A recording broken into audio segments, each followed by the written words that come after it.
नमस्कार, मैं एसआर स्वागत करता हूं आपके अपने YouTube channel expert coaching classes पर। जवानी में इश्क होना लाजमी है, लेकिन अगर वो इश्क किताबों से हो जाए तो करियर बन जाता है। मध्य प्रदेश का राजकीय पशु है, तो मध्य प्रदेश का राजकीय पशु ये क्या है? ये हमने पढ़ा है, राजकीय पशु है बारहसिंगा। और वैज्ञानिक नाम याद रखना, रूसवर्स डुबाउ शैली। प्रजाति है ब्रेडरी प्रजाति। और बाहुल्य क्षेत्र है कान्हा किसली राष्ट्रीय उद्यान। कान्हा किसली राष्ट्रीय उद्यान, और ये कहाँ है? मंडला बालाघाट में है। घोषित वर्ष 1981। अब जरा आप सुनना, मैंने आपको पिछली स्लाइड में बताया था कि 1981 में आपको अधिकतर घोषित वर्ष मिलेंगे। क्यों? क्योंकि मध्य प्रदेश की स्थापना के 25 साल पूरे हो चुके थे। फिर है विशेष, 2017 में कान्हा राष्ट्रीय उद्यान ने भूसिंह द बारहसिंगा नाम से अपने शुभंकर को जारी किया था, और ये तमाम तरीके के एग्जामों में पूछ लिया गया है दोस्तों, तो आपको ये याद रखना है। अगला क्वेश्चन है, राष्ट्रीय स्वच्छता नीति सर्वेक्षण के अनुसार मध्य प्रदेश में सबसे साफ शहर के रूप में उभरा है। तो सबसे साफ शहर के रूप में, ये तो आप सबको पता होगा, कॉमन सा क्वेश्चन है। इंदौर स्वच्छ सर्वेक्षण 2022 छठी बार आ गया है। और इंदौर को किस राजधानी के रूप में जाना जाता है? क्या व्यावसायिक राजधानी के रूप में जाना जाता है? तो आप कमेंट में लिखना है यस या नो।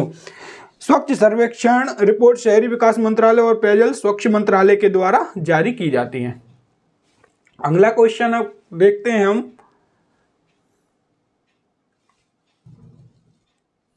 कौन सा पक्षी मध्य प्रदेश के राजकीय प्रतीक बर्ड के रूप में जाना जाता है? तो इन चार में से आप जरा जल्दी से आंसर दो कि इनमें से वह कौन सा पक्षी है।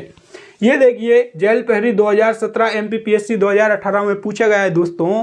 क्वेश्चन वही रहते हैं, जैसे कि क्वेश्चन अगर उन्होंने पूछ लिया है कि मध्य प्रदेश का, इनमें से पूछ लिया कि राजकीय पक्षी पूछ लिया, अब आपने एक पढ़ा होगा दूधराज, लेकिन वो दूसरा ऑप्शन में देगा शाहबुलबुल, तीसरा देगा पैराडाइज फ्लाइक्लेचर, फिर पूछेगा घोषित वर्ष। उसी के अंदर से कहते हैं ना बाल की खाल निकालना, तो वही करता है एग्जामिनर, क्योंकि अलग अलग शिफ्टों में पेपर हो रहे हैं। क्वेश्चन कहाँ से लाएगा? क्वेश्चन यही सब है, लेकिन इनके अंदर तक जाना है हमें। आपको जहां से भी पढ़ो, सिर्फ क्वेश्चन आंसर की प्रैक्टिस मत करना। मैं आपसे अभी भी कह रहा हूं, देखिए ये क्वेश्चन आया तो इसके पॉइंट जो है ना 8, ये इंपॉर्टेंट रहते हैं हमारे लिए। तो इसका आंसर है एशियन पैराडाइज फ्लाइकैचर, और दूधराज इसका अन्य नाम है। दूधराज, शाहबुलबुल, पैराडाइज फ्लाइकैचर, और वैज्ञानिक नाम टर्पशिपोनी पैराडाइसे। प्रमुख क्षेत्र पश्चिमी मध्य प्रदेश, सरदारपुर अभ्यारण्य कहां पर है? सरदारपुर अभ्यारण्य धार में है। सरदारपुर अभ्यारण्य कहां पर है? धार में है। और सैलाना अभ्यारण्य कहां पर है? रतलाम में है। और घोषित वर्ष, तो घोषित वर्ष फिर से आप देख लीजिए कि घोषित वर्ष क्या है? 1981 है। 1981 इसकी घोषित वर्ष है। अगला क्वेश्चन है, मध्य प्रदेश का पुनर्गठन कब किया गया? तो देखिए, मध्य प्रदेश का पुनर्गठन कब किया गया?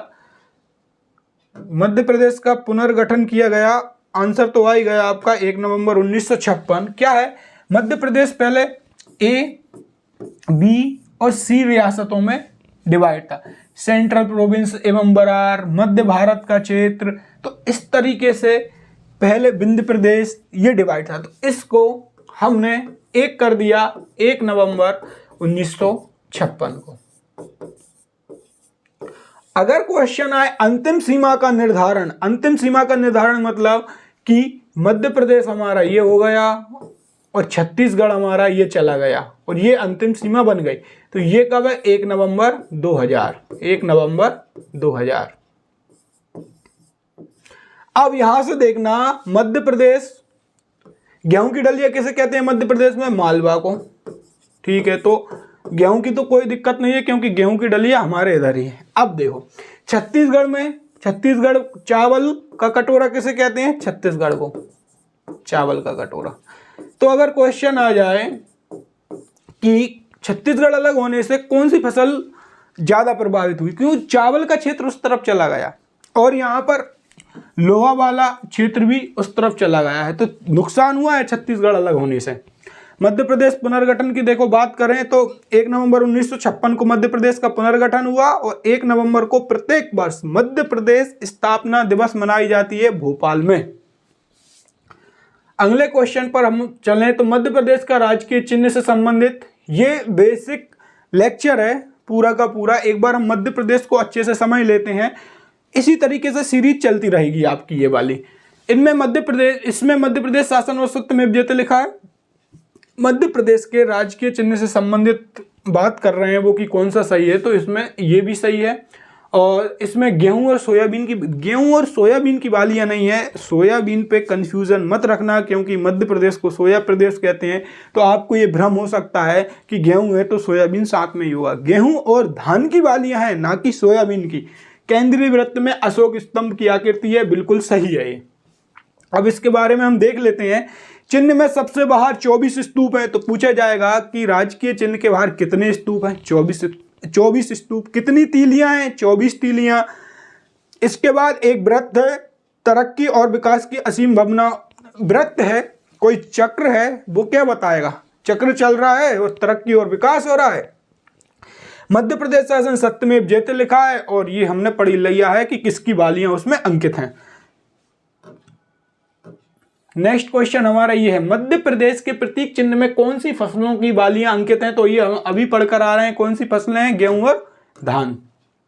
मध्य प्रदेश का राजकीय पुष्प क्या है?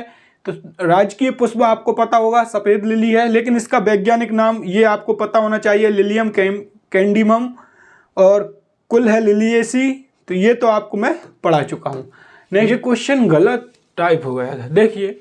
अगला क्वेश्चन है, मध्य प्रदेश के गठन 1 नवंबर 1956 के समय कुल संभाग और जिलों की संख्या कितनी थी?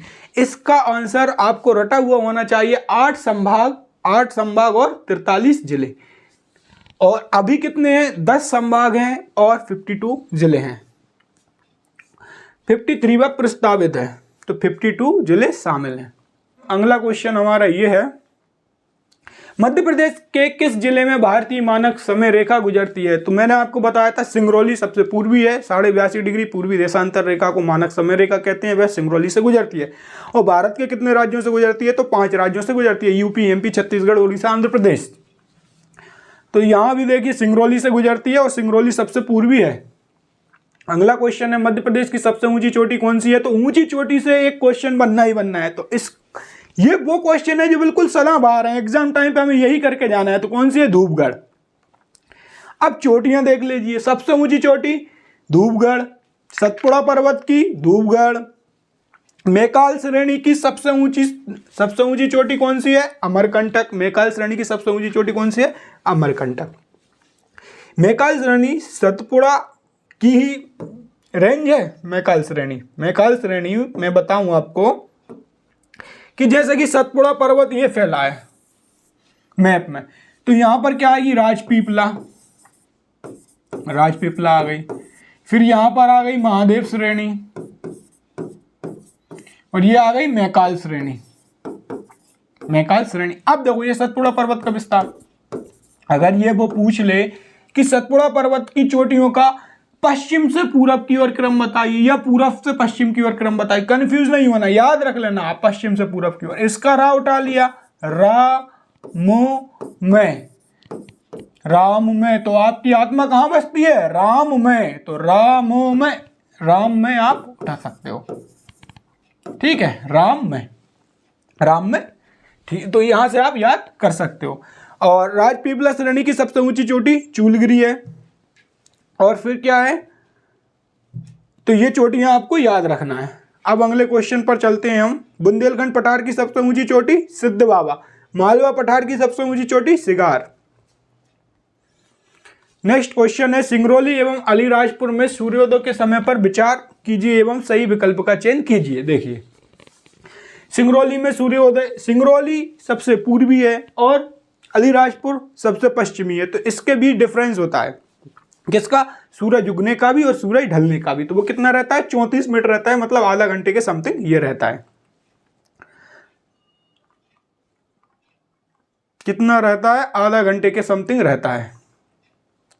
ये देखिए 34 मिनट आधे घंटे के समथिंग ये रहता है। अलीराजपुर में सूर्यास्त आधे घंटे बाद होता है, क्योंकि सूर्योदय आधा घंटे पहले देखो सिंगरौली में आधा घंटे पहले सूर्योदय हो जाता है, तो वहां पर अलीराजपुर में आधा घंटे लेट तक चलेगा, तो सूर्यास्त वहां पर आधा घंटे बाद तक होगा। मध्य प्रदेश का राजकीय नाट्य क्या है? तो ये राजकीय नाट्य है माच। माच क्या है? राजकीय नाट्य है और मालवीय लोक जीवन पर आधारित है। माच के प्रमुख कलाकार सिद्धेश्वर सेन, ओम प्रकाश शर्मा। ये याद रखना है कि मध्य प्रदेश का जो राजकीय नाट्य है वो क्या है? माच है। लेकिन इसके जो दो कलाकार है ना, सिद्धेश्वर सेन और ओम प्रकाश शर्मा, हमें ये याद रखना है। वर्तमान मध्य प्रदेश के सीमावर्ती राज्यों की संख्या कितनी है? तो सीमावर्ती राज्यों की संख्या कितनी है? 5 है। अब ये 5 राज्य भी हमें एक छोटी सी ट्रिक से हम याद कर लेंगे। कैसे? शुतुरमुर्ग बोलते हो ना आप, शुतुरमुर्ग, उसको सीमुर्ग बोल दो, सीमुर्ग। छत्तीसगढ़, सी से, एम से महाराष्ट्र, यू से उत्तर प्रदेश, राजस्थान और गुजरात। 5 राज्य हैं। 5 राज्य कौन कौन से हमने देख लिए। मध्य प्रदेश के दक्षिण में स्थित 2 राज्यों का उल्लेख कीजिए। दक्षिण में मतलब महाराष्ट्र की साइड, तो महाराष्ट्र और आंध्र प्रदेश। मध्य प्रदेश के किस जिले में पृथ्वी का केंद्र बिंदु स्थित है? तो पृथ्वी का केंद्र बिंदु जो स्थित है वह उज्जैन में स्थित। कहां पर? उज्जैन में स्थित है। तो इससे रिलेटेड पॉइंट देखिए जरा। पृथ्वी का केंद्र बिंदु मंगलनाथ मंदिर उज्जैन है। ओके। भारत का भौगोलिक मध्य बिंदु मनोहर गांव करौंदी कटनी है। ओके, ये पूरे पॉइंट हमें याद रखना। अखंड भारत का केंद्र बिंदु, अखंड भारत का केंद्र बिंदु क्या है? तो वो है बरसाली बैतूल में स्थित है। मध्य प्रदेश में राजकीय मछली, ये हम पढ़ के आ गए, कौन सी है? महासीर है। वैज्ञानिक नाम याद रखना है, मैं बार बार फोकस कर रहा हूं वैज्ञानिक नाम पर। टोर, प्यूटी, टोरा। बाहुल्य क्षेत्र नर्मदा नदी, खरगोन और खंडवा। घोषित वर्ष 2011। बड़वा में महासीर, ये याद रखना है, बड़वा में महासीर प्रजनन केंद्र स्थापित किया गया है। क्षेत्रफल की दृष्टि से मध्य प्रदेश का सबसे छोटा संभाग, तो क्षेत्रफल की दृष्टि से मध्य प्रदेश का सबसे छोटा संभाग कौन सा है? यूएसए, मतलब उमरिया, शहडोल, अनूपपुर किस में आते हैं? शहडोल में आते हैं। तो शहडोल संभाग, चाहे जनसंख्या की दृष्टि से बोल दो, जनसंख्या में भी सबसे छोटा क्या है? शहडोल संभाग। और क्षेत्रफल में भी क्षेत्रफल में की दृष्टि से सबसे छोटा संभाग कौन सा है? शहडोल। और बड़ा पूछे तो जबलपुर, बड़ा पूछे तो जबलपुर। और जनसंख्या में बड़ा पूछे तो इंदौर। कौन से जिले 2 राज्यों को स्पर्श करते हैं? तो इसमें से कौन से जिले हैं जो 2 राज्यों को स्पर्श करते हैं? तो ये है आपका 1, 3, 4, मतलब शिवपुरी, बालाघाट और ये अलीराजपुर। अब देखिए, शिवपुरी, बालाघाट और अलीराजपुर। शिवपुरी और मुरैना, ये मुरैना है, ये यूपी व राजस्थान की बाउंड्री टच करते हैं। शिवपुरी और मुरैना। झाबुआ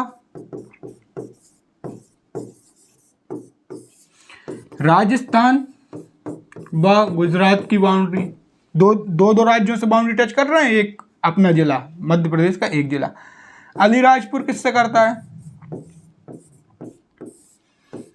गुजरात और महाराष्ट्र से, गुजरात व महाराष्ट्र से।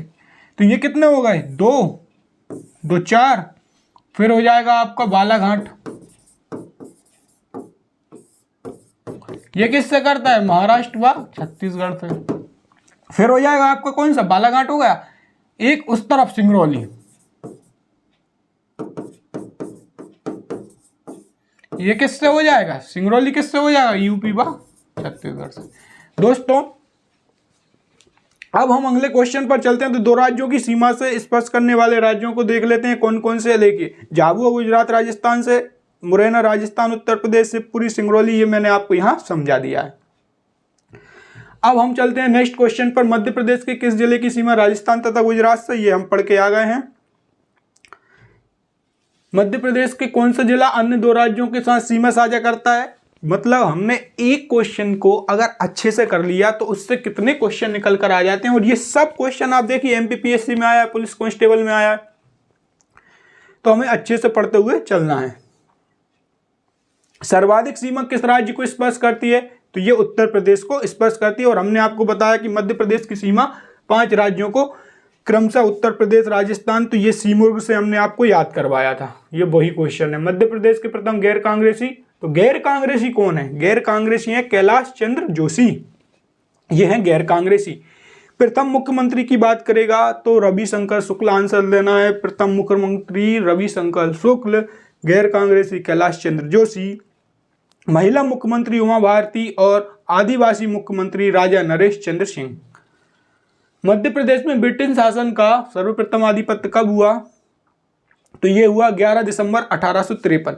नागपुर के भोसले शासक राघोजी तृतीय के निधन के बाद मराठा शक्ति कमजोर हो गई और ब्रिटिश रेसिडेंसी 11 दिसंबर 1853 को मध्य प्रदेश के दक्षिण पूर्वी भाग पर आधिपत्य स्थापित कर लिया। तो दोस्तों यहाँ पर हमारे क्वेश्चन समाप्त होते हैं। आप बिल्कुल इसके लिए वैकेंसी के लिए लगे रहिए, मेहनत करिए दोस्तों। जब ठान लिया हो ऊंची उड़ान का तो क्या कद देखना आसमान का, लगे रहिए क्योंकि पेपर है नज़दीक और सफलता उन्हीं को मिलती है जो कई रात काली कर देते हैं, कई रात भर जाग कर पढ़ते हैं। तो आपको इस समय बिल्कुल डिमोटिवेट नहीं होना है, लगे रहना है बस आपको। और अगर मेरी वीडियो, मेरा एफर्ट आपको पसंद आता है तो प्लीज़ लाइक, शेयर, सब्सक्राइब और कमेंट करना बिल्कुल ना भूलें। Thank you for watching this video.